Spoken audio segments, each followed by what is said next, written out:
ஜெகத்குருவே சரணம். மந்த்ராலய மகாபிரபு ஜெகத்குரு ஸ்ரீ ஸ்ரீ ராகவேந்திர சுவாமிகளுக்கு ஆத்ம நன்றிகளையும் வணக்கங்களையும் அவருடைய பொற்பாத கமலங்களில் பணிவுடன் சமர்ப்பித்துக் கொள்கிறோம். இவ்வுலகில் உள்ள அனைத்துயிரும் என்றென்றும் வாழ்வாங்கு வாழ வேண்டும் என்பதனையே பிரார்த்தனைகளாக அவருடைய பொற்பாத கமலங்களில் சமர்ப்பித்துக் கொள்கிறோம். குருராஜருக்கு ஒரு சேவையாற்றினால் அந்த சேவையாற்றியவர்கள் எங்கிருந்தாலும் எப்படி இருந்தாலும் எந்த சூழ்நிலையில் இருந்தாலும் அதற்குண்டான தகுந்த நேரத்தையும் காலத்தையும் பார்த்து அவர்களிடம் அந்த சேவைக்குண்டான பிரதி பலனை அந்த கொண்டு போய் சேர்த்துருவார்கள். எப்படி நாம் அவரிடம் வேண்டினால் நம்முடைய வேண்டுதலுக்குண்டான அதற்குண்டான பலாபலனை தகுந்த நேரத்தில் அது உகந்த நேரத்தில் நம்மிடம் கொண்டு வந்து சேர்ப்பிக்கிறாரோ அதே மாதிரி தான் அவருக்காக ஒரு சேவை, ஒரு சின்ன சர்வீஸ் நம்ம அவருக்கு பண்ணியிருக்கோம். எவ்வளோ சின்ன சர்வீஸாக இருந்தாலும் சரி, எவ்வளோ பெரிய சர்வீஸ் அதாவது சேவையாக இருந்தாலும் சரி, அதற்குண்டான பலன்களும் அதற்குண்டான எல்லாமே அதற்குண்டானவை மிச்சம் வைக்காமல் உங்களிடம் கொண்டு வந்து சேர்த்து விடுவார், வழங்கி விடுவார் நம்முடைய குருராஜர். எப்பொழுதுமே யாரும் அதில் விதிவிலக்கு கிடையாது. அவரில் பேதமே கிடையாது. அதில் பிரார்த்தனைக்கு பலன் என்பது ஒரு புறம் இருந்தாலும் கூட அவருக்கு ஆற்றிய சேவைக்கு பலன் அப்படிங்கிறது அது இன்னொரு புறம் இருந்து கொண்டிருக்கிறது. அவருக்கு ஆற்றுகின்ற சேவை அப்படின்னா என்னங்க, பெரிய சேவைனா மந்திராலயம் போகிறதுக்கு ஒரு வழி சொல்கிறோம் பாருங்கள், அது கூட ஒரு சேவை தான். குருராஜரை பற்றி மற்றவர்கிட்ட சொல்கிறோம் பாருங்கள், அதுவும் ஒரு சேவை தான். திக்கற்ற நிலையில் என்ன செய்யலாம் அப்படின்னு விழித்து கொண்டு நிற்கிறார்களே மக்கள், அவர்கள்கிட்ட போய் நம்ம சொல்கிறோம் பாருங்கள். ராகவேந்திர சுவாமிகள்னு ஒருத்தர் இருக்கார், அவர் மிகப்பெரிய சன்னியாசி, நம்முடைய தமிழ்நாட்டில் அவதரித்தவர் தான், இங்கே தான் இருந்தார், தமிழ்நாட்டில் தான் இருந்தார், இப்பொழுது மந்திராலயத்தில் இருக்கிறார்.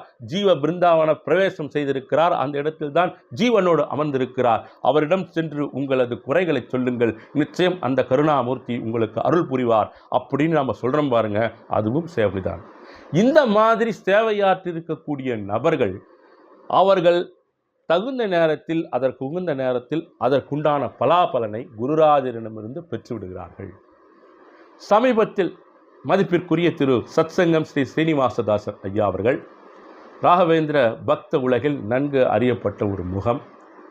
குருராஜரை பற்றி அந்த சத்சங்கங்கள் செய்வது ரொம்ப பிரமாதமாக அற்புதமாக ஒரு ரியாலிட்டியாக இருக்கும். அவருடைய பேசும் பொழுது அந்த பாவனைகள், சொற்களில் உள்ள ஏற்ற இறக்கங்கள், இதெல்லாம் ரொம்ப அற்புதமாக குருராஜருடைய வாழ்வியல் சரிதத்தை சொல்லுங்கள் அப்படின்னு சொன்னால் ஒரு தத்துவ ரூபமாக எல்லாமே நம் கண் முன்னால், கண்ணை மூடினா அப்படியே அந்த காட்சிகள் நம் கண் முன்னால் நாம் காணலாம். அந்த அளவுக்கு அவருடைய வர்ணனையானது. நாம் இருந்த இடத்திலே என்னால் செல்ல முடியவில்லையே என்று உங்கள் மனதினால் ஏங்கினீர்களே, ஆனால் காமதேனுவாக ஓடோடி வந்து உங்கள் அருகில் நின்று நீங்கள் வேண்டியதை தரக்கூடிய சக்தி வாய்ந்தவர் ஸ்ரீ ராகவேந்திர சுவாமிகள். மறந்து விடாதீர்கள் பக்தர்களே, மிக உயர்ந்தவர் ஸ்ரீ ராகவேந்திர சுவாமிகள். அதை உணர்ந்து தயவு செய்து உங்களுடைய மனதை அவருக்கு சமர்ப்பணம் செய்யுங்க. உங்களுக்கு சமீபத்தில் ஒரு முறை மலேசியாவில் அவர் கூட ஒரு ப்ரோக்ராம் கலந்துக்கிற வாய்ப்பு கிடைச்சது. அவர்கிட்ட பேசிட்டே இருக்கும்போது நான் கேட்டேன், சார் என்ன சார் இவ்வளோ இன்ஃபர்மேஷன், இவ்வளோ தகவல்கள், இவ்வளோ செய்திகள், இதிகாசங்கள், புராணங்கள் எல்லாம் கரைச்சி வச்சுருக்கீங்க, ஏதாவது தகவல் கேட்டால் சொல்கிறீங்க, சொல்லிவிட்டு இது ஏதோ பகவானால் அருளப்பட்டது, நான் என்னுடைய 2 வார்த்தைகளாக சொல்கிறேன் அப்படிங்கிற மாதிரி நீங்கள் சொல்கிறீங்க. நீங்கள் கொஞ்சம் ட்ரை பண்ணியிருந்தீங்கன்னா ஒரு பெரிய லெவலில் நீங்கள் வந்திருக்கலாமே சார், இந்த சொற்பொழிவு பண்ணுறதுலே ஒரு பெரிய ஐக்கானாக வந்திருக்கலாமே அப்படின்னு சொல்லும்போது அது அவர் சொன்னார். அதுக்கு அதெல்லாம் ஒரு நேரம் காலம், அது பகவானுடைய அருள் அப்படிங்கிற மாதிரி அந்த டாபிக் அப்படியே போயிடுச்சு. அது அதான் பாருங்கள், ராயர் என்ன பண்ணுவாருன்னா, நீங்கள் அவருக்கு என்ன சேவையாற்றினாலும் சரிங்க, நான் ஏற்கனவே ஆரம்பத்திலே சொன்னேன், அந்த சேவைக்கு உண்டான அதுக்கு உரிய அந்த அந்த அவார்ட்ஸ் அண்ட் ரிவார்ட்ஸ் அது என்ன கிடைக்கணுமோ அதை ஒரு தகுந்த நேரத்தில் மிகச் சரியான நேரத்தில் உங்களிடம் கொண்டு வந்து சேர்த்து விடுவார். அதை இப்போ நம்முடைய சத்சங்கம் ஸ்ரீ ஸ்ரீனிவாசதாசர் ஐயா அவர்களுக்கு நடந்தது. இப்போ ஒரு உதாரணத்துக்கு, இப்போ நம்ம சோஷியல் மீடியாஸ் எடுத்துக்கோங்க, நம்ம யூடியூப்பாக இருக்கட்டும், இல்லை ஃபேஸ்புக்காக இருக்கட்டும், இல்லை இன்ஸ்டாகிராம், எதுவாக இருந்தாலும் ஒரு நிகழ்ச்சி வைரல் ஆகணும் அப்படின்னா அந்த நிகழ்ச்சி நிறைய பேர் போட்டி போடுவாங்க. அதில் பார்த்திங்கன்னா இந்த ஃபுட் சம்மந்தப்பட்டது, இந்த ஹெல்த் சம்மந்தப்பட்டது, இந்த சினிமா, இந்த மாதிரியான ஒரு பிரபலங்களுடைய பேட்டிகள், இந்த மாதிரி விஷயங்கள் தான் மிகப்பெரிய அளவிலே மக்களை சென்று சேரக்கூடியதாக இருக்கும். அதை நான் பார்க்கும்போது தெரியும், ஓகே இவ்வளோ பெரிய பார்வையாளர்கள்லாம் பார்த்துருக்காங்களா அப்படின்னு சொல்லிட்டு. அது சகஜம் தான், அது இயற்கை, அதுதான் நிறைய என்டர்டைனிங்ஸ் அப்படி போகும். நம்முடைய சத்சங்கம் ஸ்ரீ ஸ்ரீனிவாசதாசர் ஐயா அவர்கள் நம்முடைய ஸ்ரீ ராகவேந்திர விஜயம் நம்முடைய யூடியூப் சேனலுக்காக ஒரு ஒரு ஒரு வீடியோ ஒன்று பண்ணோம் நம்ம அவரை பற்றி குருராஜரை பற்றி அவர் பேசியிருந்தார். அவருடைய வீடியோ 2-3 வீடியோ இருக்கும். அந்த வீடியோவில் ஒரு வீடியோ அது. அந்த வீடியோவில் என்னென்னா, அந்த வீடியோவிலேருந்து ஒரு பர்டிகுலர் பார்ட், அது ஆக்சுவலாக அது என்னென்னா, பூஜ்யாய ராகவேந்திராய சத்யதர்ம ரதாச பிரதாம் கல்பவருக்ஷாய நமதாம் காமதேனுவே, அந்த ஸ்லோகத்துடைய அர்த்தத்தை அவர் வந்து எக்ஸ்பிளைன் பண்ணுவார் அந்த வீடியோவில்.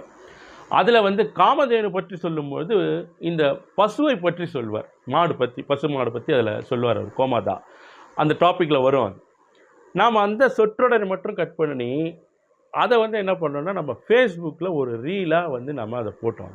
சமீபத்தில் ஒரு 3 நாட்களுக்கு முன்னால். இப்போ பசுவின் உயர்ந்த குணம் அப்படிங்கிற டாப்பிக்கில் அது நம்ம அந்த இடத்துல பதிவிட்டோம். 2-3 டேஸில் 10 லட்சம் பார்வையாளர்களை கடந்து அந்த ரீலானது போயிட்டுருக்குங்க அது ஃபேஸ்புக்கில். இப்போ பார்த்தீங்கன்னா இப்போ 10 லட்சத்துக்கு மேலேயே போயிடுச்சு. இப்போ தினம் தினம் நிறைய பேர் பார்த்துட்ருக்காங்க. அது ஒரு மிகப்பெரிய ஒரு ஒரு ஒரு என்ன சொல்கிறது, அது ஒரு பெரிய கிரேஸ். அது அவ்வளோ ரீச் ஆச்சு. அப்படி ஒரு ஆன்மீக தகவல் உடனடியாக வைரலாக ஒரு பசுவை பற்றி பேசியிருக்கிறோம், அதனுடைய மேன்மை பற்றி சொல்லியிருக்கிறார்கள். அது கூட பார்த்திங்கன்னா 1 நிமிடத்துக்கும் குறைவான ஒரு காணொளி அது. அந்த காணொளி உடனடியே ஒரு வைரலாக நிறைய பெரும்பாலான இடங்களில் சென்று சேர்ந்து 10 லட்சத்தை கடந்து சென்று கொண்டிருக்கிறது ஒரு ஷார்ட் டைமில். அதுதான் நாம் இதில் கவனிக்க வேண்டியது. ஒரு 2-3 நாட்களில் நபர்களை சென்று சேர்ந்திருக்கிறது. இதுதான் நாம் இந்த இடத்துல என்ன சொல்கிறோன்னா, குருராஜருடைய கருணை அருள் ஆசிகள் அப்படின்னு சொல்கிறோம். அவர் வந்து ஒரு சிறிய இடத்தில் தெரிந்தவர்களுக்கு மட்டும், ஒரு குறிப்பிட்ட அன்பு நெஞ்சங்கள், குறிப்பிட்ட ஊரிங்க மட்டும் அவர் பேசிகிட்டு இருந்தால் கூட இன்றைக்கு 10 லட்சத்துக்கும் மேற்பட்ட நபர்களுக்கு அவருடைய முகம் சென்று சேர்ந்திருக்கிறது. இதுதான் குருராஜருடைய அருள் ஆசிகள். அவருடைய மனசு எந்த அளவுக்கு ஒரு ஹாப்பினஸ் இருந்திருக்கும் கொஞ்சம் யோசிச்சு பாருங்கள். எந்த அளவுக்கு ஒரு சந்தோஷமாக இருந்திருக்கும். ஸ்ரீ ராகவேந்திர மகிமா அப்படிங்கிற நேமில் அவர் ஒரு சேனல் நடத்திட்டு இருக்கார். அதுலேயும் அவருடைய தகவல்கள் போஸ்ட் பண்ணிகிட்ருக்காரு. நமக்கும் முதல்ல வந்து அவர் பண்ண ஒரு 4-5 வீடியோ தான் நம்மளுடைய யூடியூப் சேனல்லையும் இருக்குது. நிச்சயம் ராயருடைய கருணை அருள் அப்படிங்கிறது இந்த மாதிரி அவர்களுக்கு சேவையாற்றியவர்களை ஒரு நாள் இல்லைன்னா ஒரு நாள் இந்த உலகத்திற்கு வெளிச்சம் போட்டு காட்டிவிடும். குருராஜருடைய கருணை அப்படிங்கிறது அந்த மாதிரி. இந்த மகாகவி பாரதியார், வணக்கத்திற்குரிய மகாகவி அவர்களை பற்றி நிறைய தெரிஞ்சிருக்கும் எல்லாருக்குமே. அவர் ஒரு முறை வந்து பாண்டிச்சேரியில் இருந்திருக்கார். அந்த பாண்டிச்சேரியில் புதுச்சேரியில் இருந்ததப்போ அவர் குள்ளச்சாமி அப்படிங்கிற ஒருத்தர் தான் வந்து இவர் ஒரு ஞான குருவாக ஏற்று தினமும் அவரை பார்ப்பாராம், சந்திப்பாராம், வழியில் பேசுவாராம். அந்த குள்ளச்சாமி அப்படிங்கிறது ஒரு ஆன்மீக குருவாக ஏற்றுக்கொண்டு அவர் சாதாரணமாக அந்த தெருவிலே உருள்வது, இந்த குழந்தைங்களோட விளையாடுறது, எல்லாமே ஒரு ஏதோ சில காரியங்கள் எல்லாம் இதுதான் செய்யணும் அதுதான் செய்யணும்னு கிடையாது.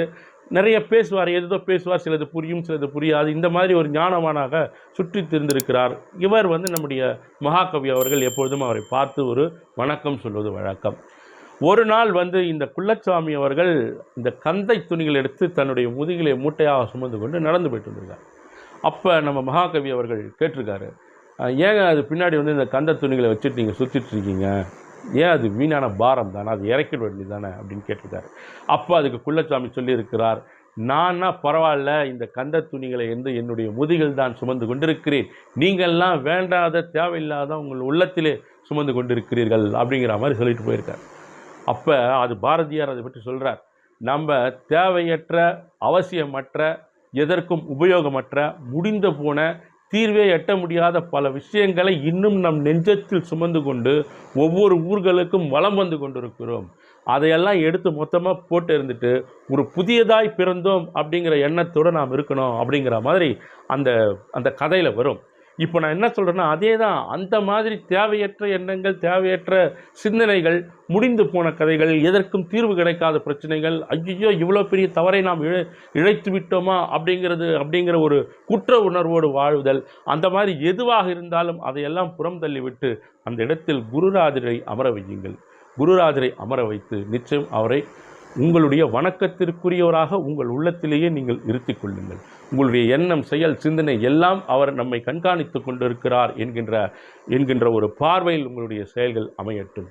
நிச்சயமாக நீங்கள் செல்லக்கூடிய பாதை, நீங்கள் ஆற்றுகின்ற செயல், உங்களுடைய உழைப்பு, உங்களுடைய முயற்சி எதுவுமே வீண் போகாது. உரிய காலத்தில் உரியவை உங்களுக்கு வந்து சேரும். அதுவும் குருராஜர்கிட்ட நீங்கள் பிரார்த்தனை பண்ணிட்டு அவருக்காக ஒரு செயலை நாம் ஆற்றி கொண்டிருக்கிறோம் அப்படின்னா அதில் எதுவுமே இல்லை அப்படிங்கிறதுக்கு இடமே கிடையாதுங்க. முன்பின் காலதாமதங்கள் நேரங்கள் எடுத்துக்கொள்ளலாம். அதற்கு உரிய காலம் வர வேண்டும். அதற்குரிய காலம் வரும்பொழுது தான் அது நன்றாக பரிமளிக்கும், அது ஃபுல்ஃபில்டாக நடக்கும். அது நாம் நினைக்கின்ற நேரத்தில் நம்ம இப்போவே வேணும், நாளைக்கே வேணும், அடுத்த மணி நேரத்தில் வேணும் அப்படின்னு நினச்சோம்னா அதனுடைய முழுமைத்தன்மையை இழந்துவிடும். அந்த முழுமைத்தன்மையும் வரும் வரைக்கும் தான் அதை காத்திருக்க வைப்பார் நம்முடைய குருராஜர்.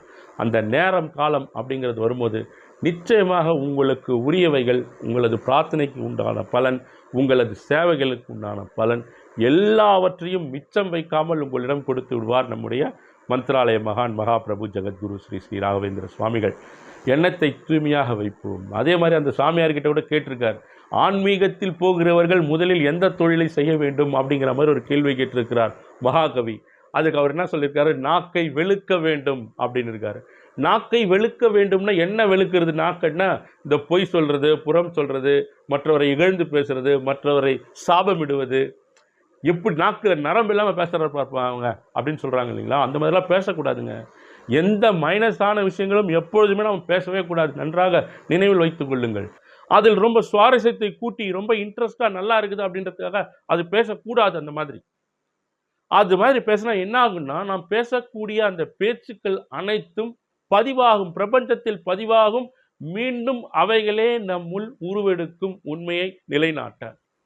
அதனால் அந்த மாதிரி நெகட்டிவ் திங்கிங் செய்திகளாக சொல்வது என்பது வேறு. இந்த மாதிரி ஆயிடுச்சாங்க, அவர் போய் பார்த்தீங்களா அப்படிங்கிறது அது வேறு.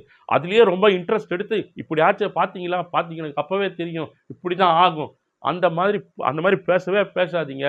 அந்த மாதிரி பேசுதல் என்பது டோட்டலி நம்மளுடைய ஒட்டுமொத்த டெவலப்மெண்ட்டை சரித்து விடும். அது நாம் அந்த மாதிரி இருந்தால் அவர்களுக்காக பிரார்த்தனை தான் நாம் செய்யணும் எப்போவுமே. அதனால் சிந்திக்கக்கூடிய விஷயங்கள் எவ்வளோ செய்திகள் இருக்கிறது. அதுதான் அவர் நாக்கை வெளுக்க வேண்டும் அப்படின்னு சொல்லியிருக்காரு. அப்போ இதுக்கெல்லாம் மிகச்சரியாக நடக்கணும். நல்லவற்றை பேச வேண்டும், நல்லவற்றை பார்க்க வேண்டும், நல்லவற்றை சிந்திக்க வேண்டும். இதெல்லாம் கரெக்டாக பண்ணணும்னா யாருங்க பண்ணணும்? நாம் தான் பண்ணணும். நாம்னா யார் பண்ணுறதுன்னா உங்களுக்குள் ஒருவர் அமர்ந்திருக்கிறாரே, அதுதான் விழிப்புணர்வு, அவேர்னஸ். அவர் தான் கண்காணித்து கொண்டிருக்க வேண்டும். இவர் இந்த வார்த்தையை பேசுகிற, நீ பேசலாமா, இதை நீ பார்க்கிற, இதை நீ பார்க்கலாமா, இங்கே நீ போற, இங்கே போகலாமா என்று அவர் அறிவுறுத்த நீங்கள் அதை கேட்டு அதன் வழி நடக்க வேண்டும். அந்த வழி நடத்தலின் பலனை குருராஜருடைய பொற்பாத கமலங்களில் சமர்ப்பிக்க வேண்டும். இப்படி பண்ணாதான் எது ஒன்றுமே நம் மனதில், அப்போ நம்ம மனசு சொல்லி பண்ணக்கூடாதுங்க. நாம் தான் நம் மனதிற்கு எஜமானனாக இருக்க வேண்டும். நாம் சொல்வதை தான் நம்முடைய மனது கேட்க வேண்டும். நம்ம மனது சொல்றதை நாம கேட்கக்கூடாது. எவ்வளவு நாட்கள் அப்படின்னு பார்த்தா, மூச்சு நிற்கும் வரை, கடைசி வரைக்கும். அப்பதான் அவர்கள் தான் தம்மை வென்றவர்களாக மாறுகிறார்கள், ஜெயித்தவர்களாக மாறுறாங்க. அவங்க தான். முயற்சி செய்வோம். இதுதான் உண்மை, இதுதான் நிஜம், இதுதான் மகிழ்ச்சியான ஒரு வாழ்விற்கு என்றென்றும் அச்சாணியாக இருந்து கொண்டிருக்கும். மீண்டும் அடுத்த பதிவில் சந்திப்போம். நன்றி, வணக்கம். ஜெகத்குருவே சரணம்.